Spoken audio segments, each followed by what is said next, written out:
Okay, purihin po ang Panginoon sa araw na ito. At tayo ngayon ay dadako po sa ating pag-aaral po ng mga salita po ng Diyos. At alam po natin na ang salita po ng Diyos ay kailangan po natin ipahayag, no? Sapagkat ang gospel po ay tinatawag po ito na revelation ng ating Panginoon, no? Kapahayagan, ibig sabihin, ng ating Panginoong Jesucristo. Napakahalaga sa isang mananampalataya na inuuna po yung gawain ng ating Panginoon. Amen po? Sapagkat once na inuuna po natin ang gawain po ng Diyos, of course, ano po yung kasunod? Pagpapala po ng ating Panginoong Diyos na buhay. Okay? At saka, hindi po pwede na hindi natin sundin o unahin si Lord sapagkat ang lahat na ito sa atin ay galing po sa Kanya. Amen po? Wala po tayong may papag-ari mga kapatid. Tandaan po natin. At siyempre, unahin po natin yung ating Diyos.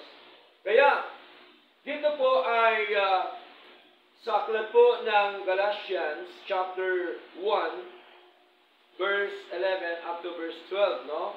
Bago po natin talakayin ang tungkol po sa tinatawag na Lord's Supper at saka feet washing po, no? Kailangan malaman po natin yan, maintindihan po natin sa ating pong paglilingkod po sa Lord, no? So dito po muna tayo sa verse 11, mga kapatid. Sabi po dito sa wikang Banyaga, "But I certify you, brethren, that the gospel which was preached of me is not after man."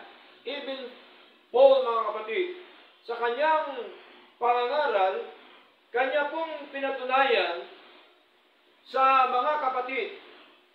No? Siyempre, ang pinapangaralan mo, mga kapatid. Amen po? Mga mananampalataya. Sapagkat ang hindi mananampalataya, hindi po talaga yan makinig ng salita po ng Diyos. Kaya naka-address po dito sa brethren, sa mga kapatid. Kaya ang sabi po dito ay malinaw na nagpapatunay sa inyo. No? Sabi ni Pablo, mga kapatid, na ang ebanghelyo ipinangaral ko ay hindi ayon sa tao. No? Ibig sabihin, ang tunay pala na ebanghelyo o ang gospel ng ating Panginoon o ang scripture, no? Marami po yung katawagan, o Word of God, yun pala ay ebanghelyo pala yan ng ating Panginoon. Hindi ho ebanghelyo ng tao. No? At ang sabi po sa verse 12, "For I neither received it of man, neither was I taught it, but by the revelation of Jesus Christ." So, meaning to say, ang gospel, which is the revelation of our Lord Jesus Christ. No, kapahayagan po ito ng ating Panginoong Hesus Kristo. Okay? So, ano po ba ang gospel na tinuturo ng ating Panginoon sa ating paglilingkod na ito? Of course, una, yung gospel na kanyang tinuturo sa atin, ito po yung tinatawag na Lord's Supper, no? Tinatawag na Lord's Supper. Kaya ito po ay ginagawa natin ito sa pag-alaala sa ating Panginoon. Amen po? Okay? So, the Lord's Supper is a memorial meal, no? Initiated by the Lord Jesus Christ. Ito po ay ginawa na ng ating Panginoon Kristo, no? At ito po ay itinuro niya sa mga apostol during the time, sa mga disipulo during the time, at ito po yung mga apostol ay tinuro din niya sa mga churches, local churches ng ating Panginoon. Amen po? Hanggang sa ating panahon ngayon, hanggang sa mga sumusunod pa na henerasyon. Kaya tandaan po natin, ang ebanghelyo po ng Diyos, hindi ho yan nawawala. Amen? Hindi po yan naputol, kundi ito ay tuloy-tuloy na dapat po nating panghawakan, no, sa ating paglilingkod nito. Ang Diyos po ba ay walang hanggang Diyos. Amen. Kung ang Diyos ay walang hanggang Diyos, kasama po yan ang kanyang mga salita. Amen po? Kasi kanyang salita po yan, hindi naman salita ng tao yan. Okay? So, malinaw po na ito ay itinuro po ng ating Panginoon na ang sabi ho dito ay memorial meal initiated by the Lord Jesus Christ. Even our Lord Jesus Christ, siya po ang gumawa po nito para po makita ho natin, masundan ho natin yung utos, yung ginagawa ng ating Panginoong Hesukristo. No? At bukod doon, ito po ay symbolizing His death. No? Symbolizing His death and blood atonement for sin. Okay? Ito po yung sin na tinatawag, yung original sin. Amen po? Na atin pong namana kay Adan at kay Eva. Kaya tayo po tinubos ng ating Jesucristo para po hindi tayo mapunta sa impyerno. Amen po? Na ang sin na yan ay yun pong nagdulot na sa isang tao ay mapunta sa impyerno dapat. Subalit, dahil po sa biyaya ng Diyos, sa kanyang ginawa, tayo po ay tinubos. Amen po? So, malinaw po yan mga kapatid, no? Na kung saan po yung pagtubos ng ating Jesucristo. Ano po ba ang palatandaan o ano po ba ang sinabi ng ating Panginoon sa pagitan po ni Pablo tungkol po sa katubusan ng ating Panginoong Jesucristo? Okay? Basahin po natin Ephesians chapter 1 verse 7. Sabi mo dito, in whom we have redemption through His blood, the forgiveness of sins according to the riches of His grace. Tingnan niyo po. Even po, ang redemption ay tinatawag po ni Lord na grace, biyaya ng ating Panginoon. Ibig sabihin, ang kaligtasan po natin ay biyaya po ng Diyos. Ang kaligtasan po, gawa ng Diyos, biyaya ng Diyos, binigay ng Diyos sa atin, at ito po ay hindi na kailangan na gawin ng tao sapagkat ito po ay ginawa na po ng Diyos. Amen po? Kasi kung gagawin pa ng tao ang kaligtasan sa pagitan ng kanyang mga ginagawa, hindi ko siya naniniwala sa katubusan ng ating Jesucristo. Amen po? Kaya tayo naniniwala kasi ang gumawa noon walang iba kundi ang ating Panginoong Jesucristo. Kaya nga po, yung Lord's Supper ay symbolizing po yan ng kanyang kamatayan. No? Kaya ang kanyang katawan, katulad po yan ng tinapay. Amen po? Na walang libadura. Kaya nga po ginagawa ko natin yan. Okay? At ang kanya namang dugo, katulad po yan ng grape wine. No? Yun po yun. Okay? Now, ano ba po sabi dito mga kapatid? Okay?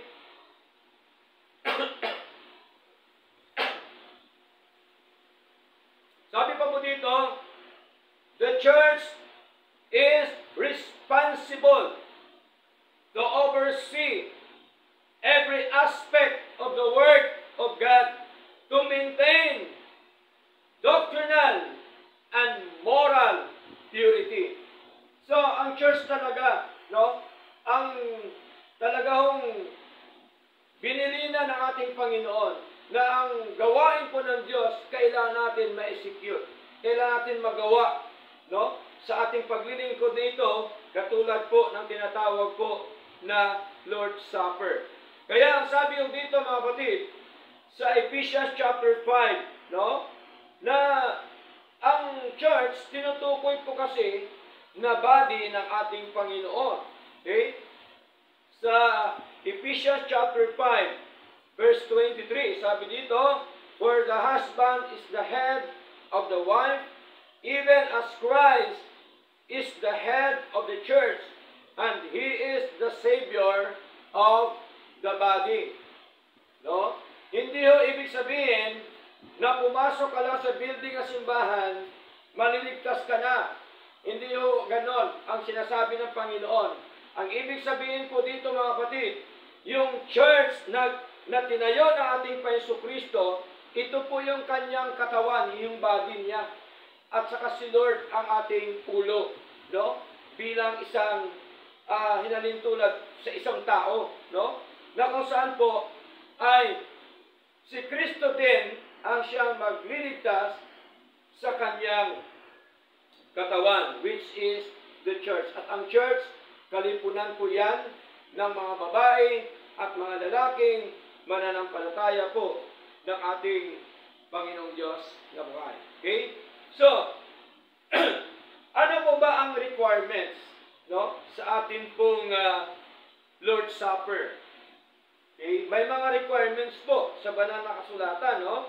Sabi dito, sa requirements po, ay the individual must be born again. No?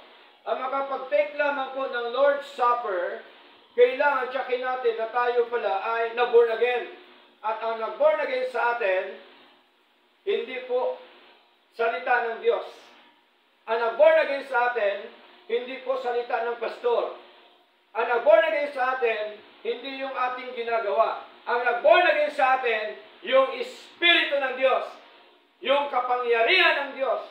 No? Kaya hindi ho tayo naniniwala ng gospel regeneration. Ang pinaniwalaan natin, Spirit regeneration. Kasi ang Espiritu talaga ang nag-born again. Basahin po natin. Aklat po ng Titus, no? Para meron tayong ebidensya mga kapatid. Okay? Titus chapter 3. Ano po ang sinabi po dito ni Pablo, no, sa church at saka kay Tito?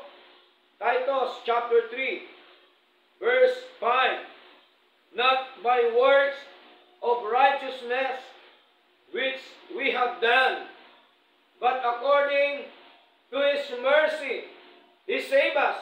No? Naligtas pala tayo dahil sa awa ng ating Panginoon. Kinaawaan lang po tayo mga kapatid. Diba? Kinawaan tayo na dito tayo ngayon sa mundo. Kinawaan tayo ni Lord na pinagkaluban ng buhay. Amen po? Kinawaan tayo ng Diyos na binigyan ng buhay na wala hanggan. So ang kaligtasan po, biyaya ng Diyos, awa ng Diyos po sa atin. At ang sabi ko dito, by the washing, no? Sa pangitan ng alin? By the washing of regeneration and renewing of the Holy Ghost. Holy Ghost, Espiritu ng Diyos, ang nag-born again po sa atin. Amen po? Siya po ang nagbago ng buhay po natin. Siya po ang nagbigay ng buhay sa atin sa kalagayan nating patay because of sin. Because of original sin. Kaya, mahalaga ito mga kapatid. Ito yung requirements nito na sinasabi po ng banal na kasulatan. Number 2, the individual must be a baptized believer, member of the church. Kaya ang tunay na church, mga kapatid, sinusunod yan talaga ang utos ng ating Panginoon. Amen po? Hindi po yan basta-basta na i-compromise ang gawain po ng ating Panginoon. Hindi po pwede i-compromise po ang sinasabi ng ating Panginoon. Kaya ang sabi ko dito sa Matthew chapter 28, no? Basahin po natin Matthew chapter 28 verse 19 up to verse 20. Sabi po dito mga kapatid, go ye therefore, okay, sinong sinasabihan? Yung mga apostol, yung mga alagad. Sabi po natin, Panginoon, after na siya po ay nabuhay na magmuli, mga kapatid, na kung saan sila po ay nagkita-kita doon po sa lugar ng Galilee, nang sabi po ng ating Panginoon, go ye therefore and teach all nations. Humayo kayo sa mga tuwid at turuan ang lahat ng bansa, kasi po sa lahat na bansa, sa bawat dako, meron po iyang tinubos ang ating Panginoong Kristo. Amen po. Meron po iyang hinirang, meron po iyang tinubos, meron po iyang binorn again ang ating Panginoon. Kaya mahalaga na humayo at turuan ang mga bansa o ang lahat ng mga bansa. No? Pagkatapos po turuan ng kasunod, bautismuhan sila. Sabi dito, baptizing them. Sinong sila ang bautismuhan? Yung mga tinuruan. Okay? At ang sabi dito, ano pong bautismo na dapat natin ipabautismo? In the name of the Father, and of the Son, and of the Holy Ghost. Okay? Ito po yung bautismo na nais po ng ating Panginoon. Verse 20, teaching them.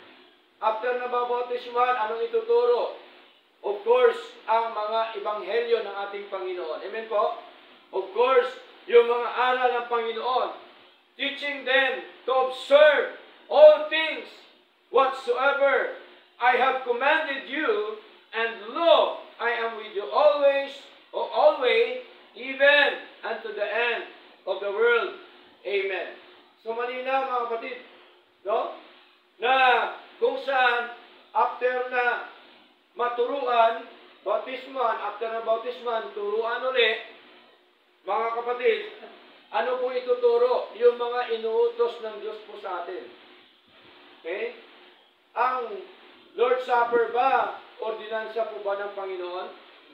Ordinance po yan ni Lord, mga kapatid. Katuruan po yan ng ating Panginoon. At ang Lord's Supper, para po yan sa lahat na sa church, na member ng church ng Panginoon, na bautismado. Kaya ang sabi ko dito, malinaw po, ang sabi ni Lord, and lo, I am with you always, even unto the end of the world. Amen. Ibig sabihin po, mga kapatid, ay lagi natin makasama, no, ang ating Panginoon.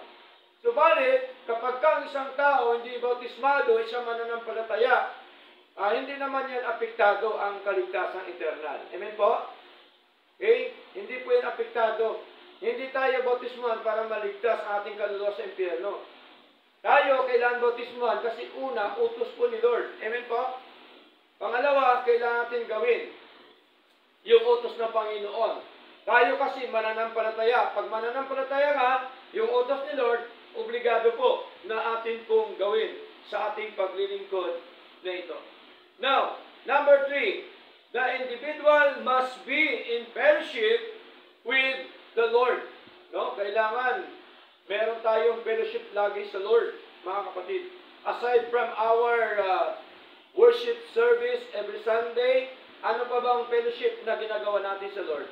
Of course, yung ating prayer sa Lord. Amen? Yung ating pagbabasa ng salita ng Diyos. No? Kasi pagka nagpipray ka, kinakausap mo po si Lord. Amen po? At ang pagbabasa naman, si Lord naman yung nangungusap sa puso natin.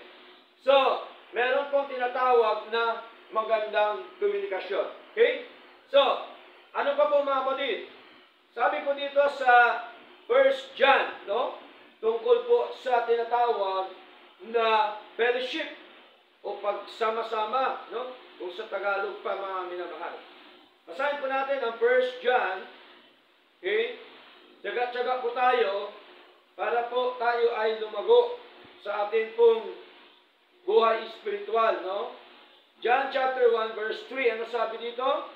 Sabi po dito ni John, that which we have seen and heard, declare we unto you, that ye also may have fellowship with us, and truly our fellowship is with the Father and with the Son, Jesus Christ. So mahalaga po yung ating fellowship, pagsama-sama sa gawain po ng ating Panginoon. Okay? So, kung atin pong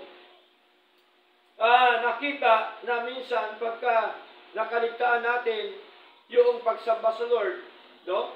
Ay naranasan natin na para bagang naramdaman natin may kulang. Amen po? Naramdaman ba natin yon? Pagka hindi na tayo nakapagsamba sa Lord, may kulang. Tama?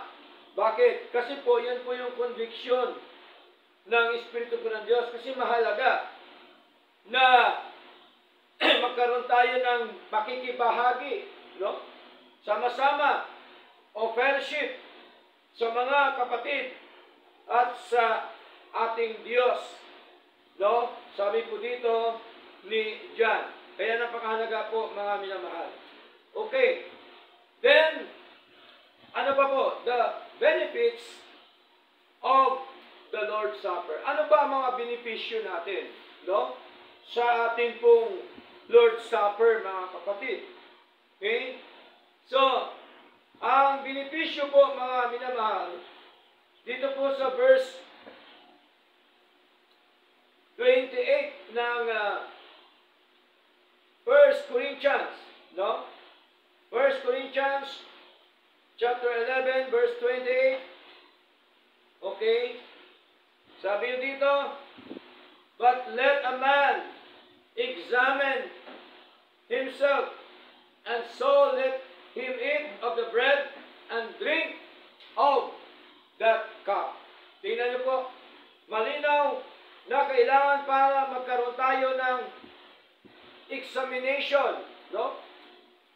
I-examinin natin ang ating mga sarili, no? Bago po tayo mag-take ng Lord's Supper, mga kapatid.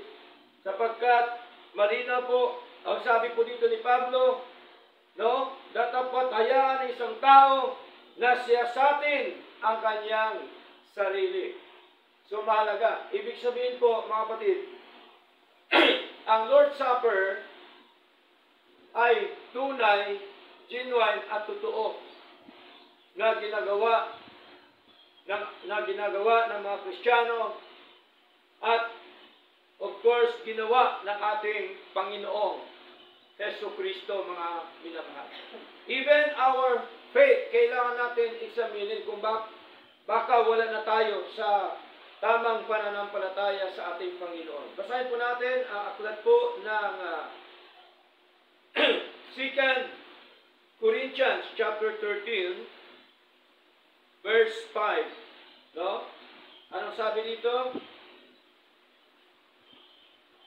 Tsaga-tsaga po tayo sa pagbubuklat, mga kapatid, no? Para po alam natin ang mga talatang ito. 2 Corinthians chapter 13 verse 5. Sabi dito, examine yourselves whether ye be in the faith. Prove your own selves. Know ye not your own selves how that Jesus Christ is in you? Except ye be reprobates. So, tingnan niyo po, no? Mahalaga na siyasatin pala natin ang ating mga sarili. Okay? At ang sabi ko dito, mga minamahal, ay kung kayo ay nasa pananampalataya. Okay? Mahalaga kasi yung ating pananampalataya po sa ating Panginoon. Ang ating pananampalataya dapat ay 100% sa ating Panginoong Diyos na buhay. No? Ayaw ni Lord yung 50%, yung ating paniniwala sa Kanya, dapat 100%. No? Ano pang sabi dito? Sabi pa po dito, prove your own selves. Subukin ang inyong sarili. No? No? I-prove po natin sa harapan po ng Panginoon na tayo talaga ay merong 100% na pananampalataya sa Kanya.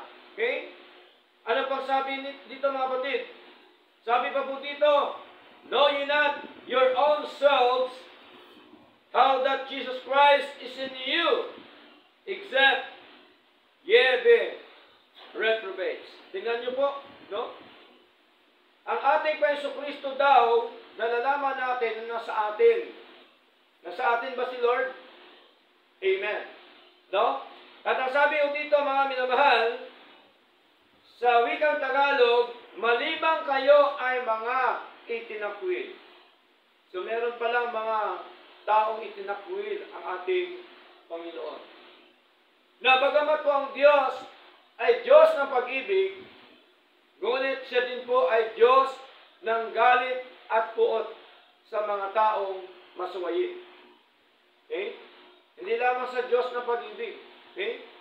Siya din po ay Diyos na kung saan ay nagtatakwil, no, sa mga tao. Naalala niyo po si Demas noong humiwalay sa Lord. Diba? Itinakwil siya ni Lord, mga kapatid. Okay? Tinalikuran niya ang gawain po ng ating Panginoon. Tinalikuran niya yung kapwa mananampalataya. Okay? So mahalaga na examinin natin, no? Atin titingnan, maigi, suriin ang ating pong pananampalataya po sa ating Panginoong Diyos na buhay.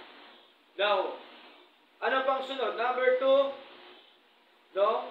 Yung mga benepisyo ay makita natin, tinatawag din po ito na participation, no, sa Lord's Supper. Yun kasi ang benepisyo ng isang mananampalataya, ng isang church ng Panginoon, na kung saan po ay magpa-participate siya sa Lord's Supper, no? Kaya sabi dito sa 1 Corinthians chapter 11 verse 28, sabi po dito, "But let a man examine himself, and so let him eat of that bread and drink of that cup." So, utos po ni Lord, no? Merong tinatawag na participation ang church, ang mananampalataya, yung mga baptized believers of our Lord Jesus Christ. Kaya, basahin po natin mga kapatid ang Acts chapter 2. No? Acts chapter 2. Basahin po natin. Tsaga-tsaga po tayo na magbasa ng mga salita po ng Diyos. Acts chapter 2, verse 46 up to verse 47. Sabi dito mga kapatid, "And they continuing daily with one accord in the temple, and breaking bread from house to house, did eat their meat with gladness and singleness of heart." Verse 47, "Praising God and having favor with all the people, and the Lord added to the church daily such as should be saved." Tingnan niyo po. So malinaw na nagpapatuloy din during the time yung templo ng Diyos, which is the church of our God, na ang sabi po dito, nagpapatuloy araw-araw na may pagkakaisa, no? Pagkakaisa sa templo at sa pagpuputol-putol ng tinapay mula sa bahay-bahay, ay kinain ang kanilang pagkain na may kagalakan at katapatan ng puso. Tingnan niyo po mga minamahal. Okay? Dalawa po dito ang pinapakita dito. Yung nagkaroon po sila ng tinatawag na breaking of bread sa kanilang Lord's Supper, mga kapatid. And then, sila po'y kumain ng mga pagkain na siyempre, sama-sama sila, nagkaroon sila ng sharing ng mga pagkain yung tinatawag po na eating fellowship. Okay? So, yun po yun. At tingnan nyo po, sino ang nagdadagdag sa church? Yung pastor po ba o si Lord? Si Lord, malinaw. No? Nagsabi nito, "And the Lord added to the church daily such as should be saved." Okay? Saan sila masave? Doon sa mga taong hindi naniniwala sa ating Panginoon. Sa mga taong ang tinutukoy po dito, sa mga taong untoward generation, sinasabi po ni Pedro, no? Sabi po dito sa verse 40, lang po tayo ng konti mga kapatid. Sabi dito ni Peter, and with many others words did he testify and exhort, saying, save yourselves from this untoward generation. No? Mga masasamang lahi, no? Mga baluktot na lahi, mga baluktot na ginagawa ng mga tao, yun po yung tinatawag na temporal salvation. No? Itong save dito, temporal po yan. Kailangan tayo maligtas sa mga maling aral, mga baluktot na pamumuhay, mga maling paniniwala. Doon po tayo iligtas po sa atin pong pagsunod sa ating Panginoong Diyos na buhay. Kaya mahalaga yung ating pakikibahagi sa tinatawag po na Lord's Supper. Now, number 3 is tinatawag po na continuation. No? Pagpapatuloy. Basahin po natin sa 1 Corinthians chapter 11 verse 26. Sabi po dito, for as often as ye eat this bread and drink this cup, ye do show the Lord's death till He come. No? Pinapakita natin mga kapatid, nagpapatuloy po tayo dahil mga minamahal, ito pala ay pinahayag natin ang kamatayan ng ating Panginoong Kristo hanggang sa siya po ay dumating. Eh ang tanong, dumating na po ba ang ating Panginoong Kristo? Sabi na ibang reliyon, dumating na. Tagal na. Di pa, hindi pa po dumating? Amen po? Hindi pa, hinihintay pa po natin hanggang ngayon. Okay? So, kailan po darating ang ating Panginoon? Kailan po darating? Wala ho nakakaalam. Si Lord lang po nakakaalam doon. No? Maging po ang anghel, hindi po alam. Okay? So, mahalaga po dito ay nakita ho natin yung tuloy-tuloy. Kaya basahin natin ang Acts chapter 2, verse 42. No? Ano po yung kanilang ginagawa sa loob po ng church?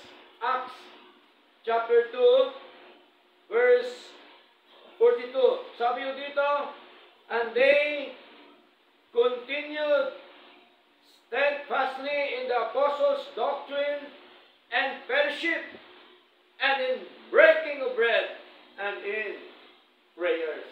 So nagpapatuloy sila, hindi sila huminto. Kaya ibig sabihin ng paglilingkod, tuloy-tuloy dapat, walang hinto, dapat ang ating paglilingkod sa ating Panginoon. Ano man ang nangyari sa buhay natin, kahit gaano man kabisi ang buhay natin, dapat ang paglilingkod, tuloy-tuloy sa Lord. Amen po? Tuloy-tuloy sila, ginagawa nila.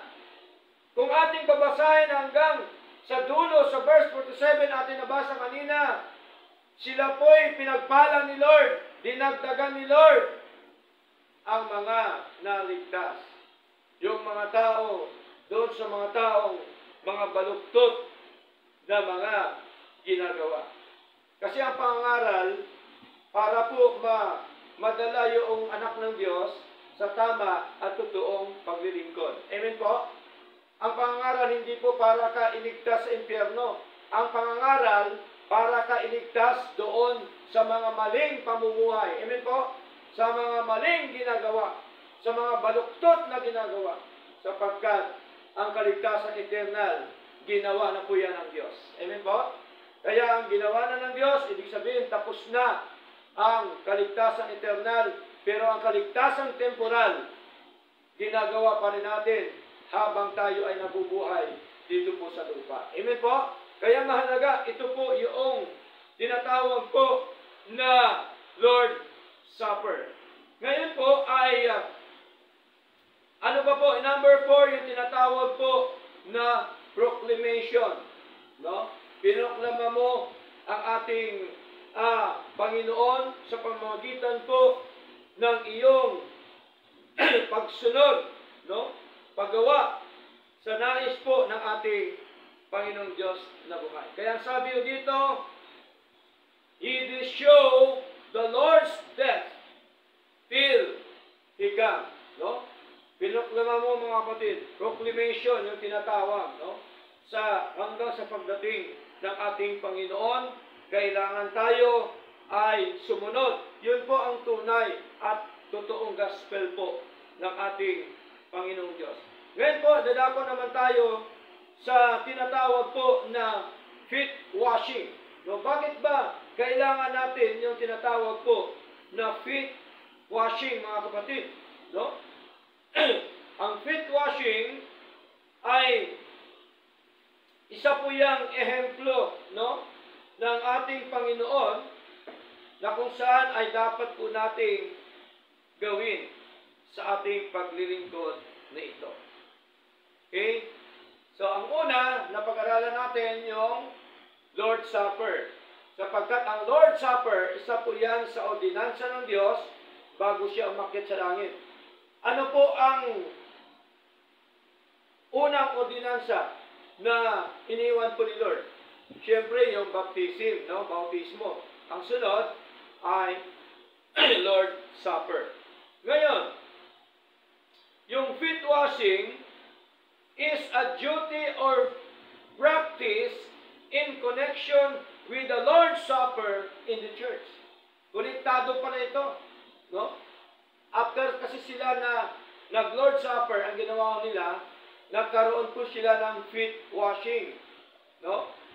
Ano po ang feet washing? Hindi ito, huhugasan po ang paa mo dahil maraming kalyo.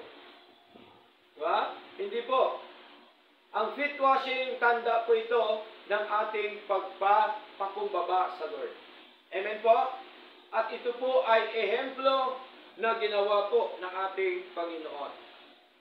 Okay? So, basahin po natin ang aklat po ng John para po malaman natin na meron palang katuruan. Ito yung tinatawag na feet washing. No? John chapter 13, verse 4. Okay? Sabi po dito, verse 3. Okay? Sa wikang Tagalog, para ating talagang manamnam yung sinasabi po ng ating Panginoon. Okay? Nung siya po ay tinanong ni Pedro, sabi ng ating Panginoon sa verse 3, si Jesus na nalalamang na ibigay ng Ama ang lahat ng mga bagay sa kanya mga kamay, at gayon siya ay nagbuhat mula sa Diyos at nagpunta sa Diyos. Saan galing si Lord? Sa Diyos Ama. Saan naman siya pupunta? Sa Diyos Ama. Di ba nasa kanang kamay siya ng ating Panginoon? Nasa trono ng Diyos. Sa verse 4, sabi dito, tumindig siya. Sino siya? Ating Panginoon. Mula sa hapunan. Take note. Ito po yung hapunan. Ito po yung Lord's Supper. Okay? Sabi dito, tumindig siya mula sa hapunan at inilagay sa tabi ang kanyang kasuotan at kumuha ng isang tuwalya at binikis ang kanyang sarili. Verse 5. Pagkatapos noon, siya ay nagbuhos ng tubig sa isang palanggana at nagsimulang hugasan ang mga paa ng mga disipulo. At punasan ang mga ito ng tuwalya na kanyang ibinigkis.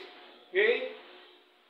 Verse 6. Sa gayon ay lumapit siya kay Simon Pedro at sinabi ni Pedro sa kanya, Panginoon, iyo bang hugasan ang aking mga paa?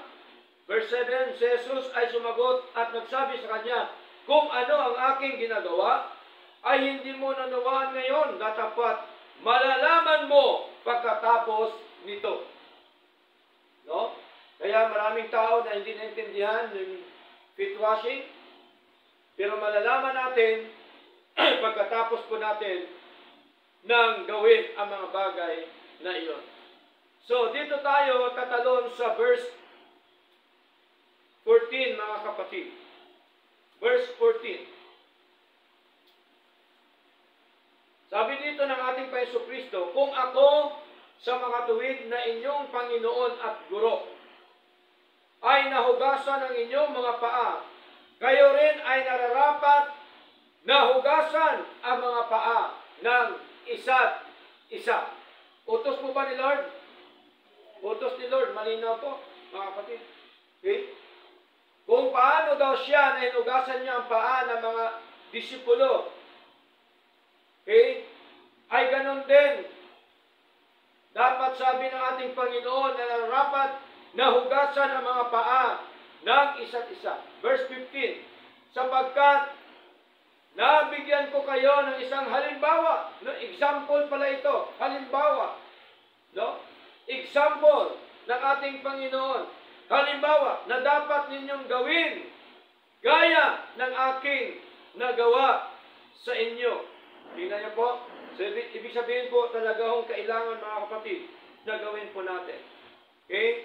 Verse 17. Kung nalalaman ninyo ang mga bagay na ito, mapalad kayo kung ginagawa ninyo ang mga ito. Tingnan niyo po. Sino hong mapalad? Sa English pa, sinong happy?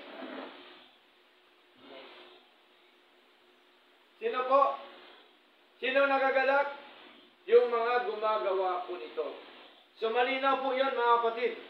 Okay? Verse 18, ang sabi, ako ay hindi nagsasalita sa inyo lahat. Nalalaman ko kung sino ang aking napili, datapwat upang ang kasulatan nawa ay matupad. Siya na kumakain ng tinapay na kasalo ko ay nagtaas ng kanyang sakong laban sa akin. Ito po yung si Judas Iscariote. Okay? Na kung saan po ay bukod tangi po siya mga kapatid. Okay? So malinaw po mga minamahal na meron pong tinatawag na Lord's Supper at ang kadugtong po nito ay feet washing. Magugasan ng mga paa. Ito pong gawain ito ay banal na gawain po ng ating Panginoon. Hindi po ito laro-laro. Amen po? Hindi po ito para bagang naglalaro lang na maghugasan kayo ng paa. Hindi po. Isang banal na gawain po ng ating Panginoon. At ito po'y ginagawa sa pag-alaala po sa ating Panginoong Diyos na buhay. Okay? So, ngayon, ito po yung gospel ng ating Panginoon. Okay? Kaya, basahin po natin ang Deuteronomy chapter 11. Okay? Sa Old Testament, mga kapatid. Okay?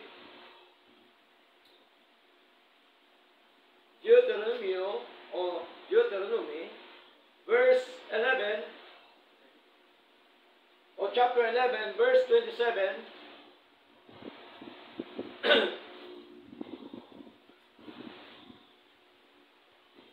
up to verse 28. Anong sabi dito?